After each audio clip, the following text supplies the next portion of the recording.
السلام عليكم ورحمة الله تعالى وبركاته.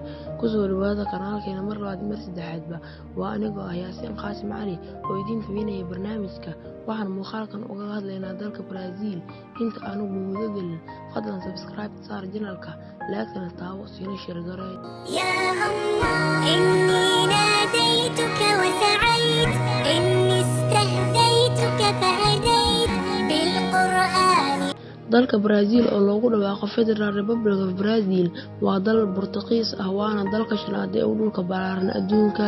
Koonfur Ameerika iyo dhammaan Latin America-na Brazil ayaa ugu dhul ballaaran waxay gaaraysaa baaxaddeeda 8,515,767 kiiloomitir iskuweer. Dalka Brazil waxaa dhinaca bari ka xiga badweynta Atlantic Ocean. Brazil waxa ay leedahay xeeb dhererkeedu dhan yahay 7,491 kiiloomitir. Waxa xuduud kala leeyahay dhinaca waqooyi dalalka Venezuela, Guyana, Suriname, French Guiana. Dhinaca waqooyi galbeed waxa xuduud kala wadaaga dalka Colombia, galbeedna waa Bolivia iyo Peru. Sidoo kale dhinaca koonfur barina waxa xuduud kala wadaaga dalalka Argentina iyo Paraguay, halka waqooyina uu ka xigo dalka Uruguay. Waxaa la oran karaa dalka Brazil dhammaan xuduud ayuu la leeyahay wadamada qaaradda Koonfur Ameerika marka laga tago Ecuador iyo Chile. Caasimadda dalka Brazil waa Brasília.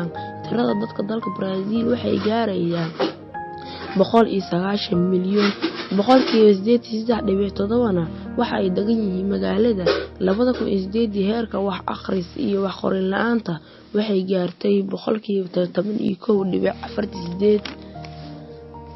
dhaqaalaha wadanka Brazil waa wadanka toddobaad waxaana door libaax leh ka ciyaaray in dhaqaalaha kobco. Brazilian National Development Bank oo loo soo gaabiyo BNDES xagga wax iibsigana waa wadanka toddobaad marka laga hadlayo wax soo saarka kafeega. waa wadanka ugu weyn ee soo saara kafeega 150 sano ee ugu dambeysay. waxay kaloo kordhiyeen joogitaanka suuqyada maaliyadeed iyo kuwa badeecooyinka.